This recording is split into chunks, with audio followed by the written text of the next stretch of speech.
हाँ भाई स्टूडेंट, मैंने आपको पिछले क्वेश्चन का वीडियो सॉल्यूशन करके भेज दिया है।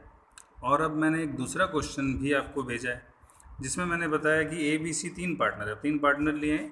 1 अप्रैल को उनकी कैपिटल बैलेंस 60-60-80 है। और अब हुआ क्या, देखो क्वेश्चन को पढ़ने से पता चल जाता है कि मिस्टेक क्या हो। After the final accounts were closed, it was discovered that interest on capital at the rate of 10% per annum has not been given या credited। क्योंकि अगर पार्टनर को इंटरेस्ट देते हो आप तो उसको क्रेडिट करते हो, तो वो नहीं हुआ ना, मतलब दिया नहीं, यानी क्रेडिट भी नहीं किया टू द पार्टनर। मिस्टेक क्या हुई कि इंटरेस्ट ऑन कैपिटल नहीं दिया। Given adjusting entry to rectify the error, error को ठीक करो और अपना वर्किंग क्लियरली दिखाओ। ये 3 नंबर का क्वेश्चन होता है जिसमें आपको सॉल्यूशन में फिर वही कि भाई एक जर्नल एंट्री का फॉर्मेट बनाकर छोड़ना है।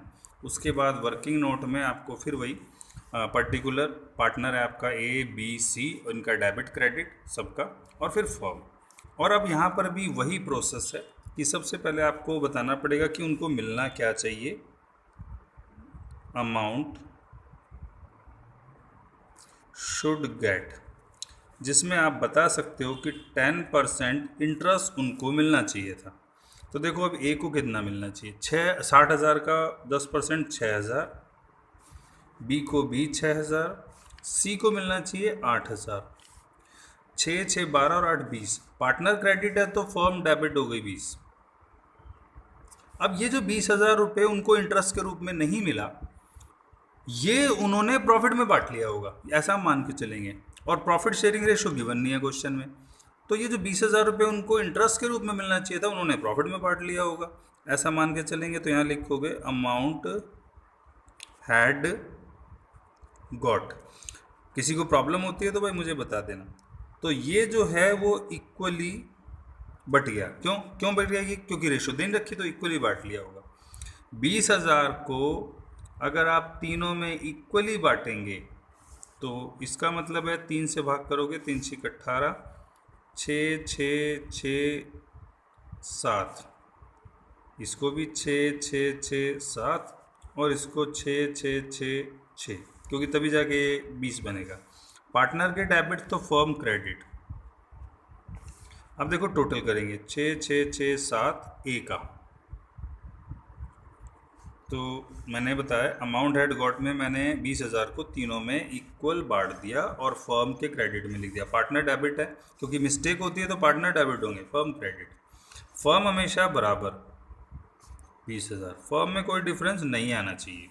अब देखो ए में डेबिट है 6,667, क्रेडिट है 6,000, डेबिट ज़्यादा है 667। बी में डेबिट 6,667, क्रेडिट 6,000, तो यहाँ पर भी डेबिट ज़्यादा है, जहाँ ज़्यादा है वहीं लिखना है डिफरेंस भी।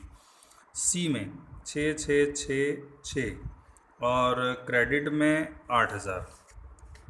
तो अब आप ये डिफरेंस लिखोगे, 10 में से 6 गए 4, 9 में से 6 गए 3, 9 में से 6 गए 3 और 7 में से ये 1334। अब आप देख सकते हो सी क्रेडिट 1334, ए और बी डेबिट 667 600, डेबिट क्रेडिट बराबर आ रहा है।